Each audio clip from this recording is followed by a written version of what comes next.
수위에 대해서 다시 한번 생각해 보게 합니다. 어떻게 하면 먼저 떠나는 사람은 자기 죽음을 가치 있게 준비하고 비탄만 했던 기억이 있습니다. 내 마음과 마주하는 시간, 마음 알아. 마음 알아로 메일이 한 통 왔는데요. 먼저 메일 내용을 만나보실까요? 안녕하세요. 저희 어머님은 80이 넘으셨는데요. 요즘은 몸이 많이 쇠약해지시다 보니 마음도 약해지시는 것 같습니다. 그래서 죽음에 대한 두려움을 계속 말씀하십니다. 제가 현직 교사여서 그림책을 자주 보는데요. 그림책을 보다가 문득 어머니께 읽어드릴 죽음과 관련된 그림책이 있지 않을까 생각이 들었습니다. 어머니께 너무 무겁지 않게 소개해드릴 그림책이 있을까요? 어머님을 위한 그림책 소개 부탁드립니다. 메일 내용은 많은 사람이 두렵고 피하고 싶어하는 이야기와 관련된 내용이었습니다.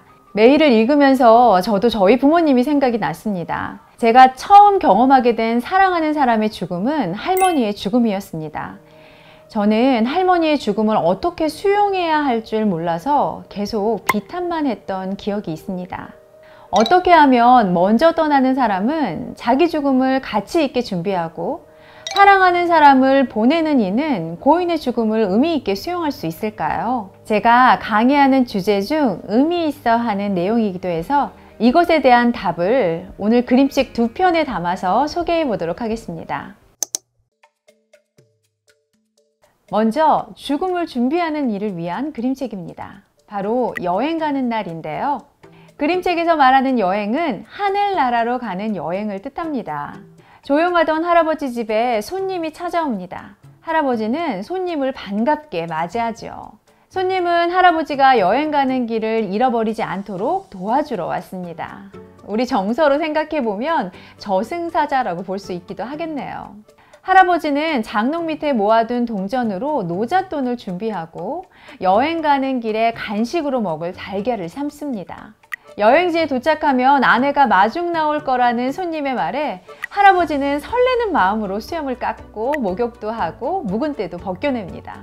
그리고 젊은 날을 회상하면서 아내가 가장 좋아했던 양복을 꺼내 입고 손님과 함께 여행지로 출발합니다. 이 양복은 수의로 생각해 볼 수도 있는데요.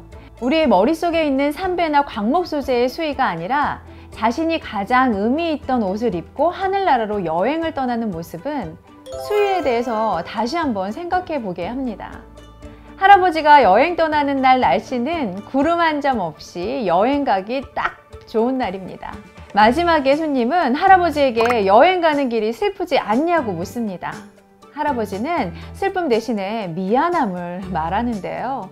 여기서 미안함은 남겨진 사람들이 너무 슬퍼할까봐 걱정되는 마음입니다.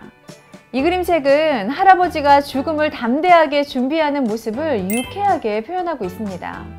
각자의 가치관에 따라 죽음을 맞이하는 순간을 다르게 해석할 수 있습니다. 이 그림책은 독자에게 죽음을 맞이하는 순간을 또 다른 세상으로 떠나는, 그래서 사랑하는 사람을 만나러 가는 즐거운 여행으로 표현하고 있습니다. 누구나 죽음의 순간은 두렵겠지만 이 그림책을 통해서 죽음의 의미를 생각해 볼 수 있게 합니다. 이쯤 되면 할아버지가 여행 간 곳은 어떤 곳일지 궁금해지는데요. 그 이야기를 들려줄 또 다른 그림책이 있습니다. 이게 정말 천국일까인데요. 손자는 돌아가신 할아버지의 공책에서 할아버지가 상상한 죽음과 천국의 이야기를 만납니다. 요시다케 신스케이의 천국에 대한 유쾌한 상상력이 돋보이는 작품이니 함께 읽어보시기를 추천합니다. 구독과 좋아요는 마음알아에게 힘이 됩니다. 이번에는 여행 가는 할아버지가 걱정했던 남겨진 이들을 위한 그림책입니다. 소개할 그림책은 그날은인데요. 그림책 제목에서 말하고 있는 그날은 바로 할머니의 장례식 날입니다. 아이는 할머니의 장례식이 낯설기만 합니다. 장례식 날 손자는 장례식장을 벗어나서 혼자 산책을 하게 되는데요. 이 산책은 할머니와 함께했던 기억을 떠올리면서 자신과 할머니의 연결고리를 만드는 의미 있는 시간이 됩니다. 하얀 눈을 보면서 보드랍고 새하얀 할머니의 머릿결을 떠올리고 솔방울을 보면서 할머니가 단정하게 묶어 올린 머리타래를 기억합니다. 또 고드름을 따먹으며 영화 볼 때 할머니가 건네주던 아이스크림을 기억하지요. 이 산책은 슬프지만 이제 다른 세계에 존재하는 할머니와 손자를 잇는 아름다운 의미 찾기의 순간이 됩니다. 할머니는 돌아가셨지만 그 추억을 함께 할 수 있는 공간과 사물들은 여전히 손자 곁에 있는 거죠. 그러니 할머니가 곁에 없는 것만은 아닙니다. 이러한 의미의 연결고리를 만드는 일은 사랑하는 사람과의 추억을 떠올릴 수 있도록 하고 사랑하는 사람을 기억하고 또 기념할 수 있도록 돕습니다. 그림책 속 아이에게 하얀 눈과 솔방울 그리고 고드름이 할머니를 생각하게 하는 기념품과 같은 매체가 될 수 있겠죠.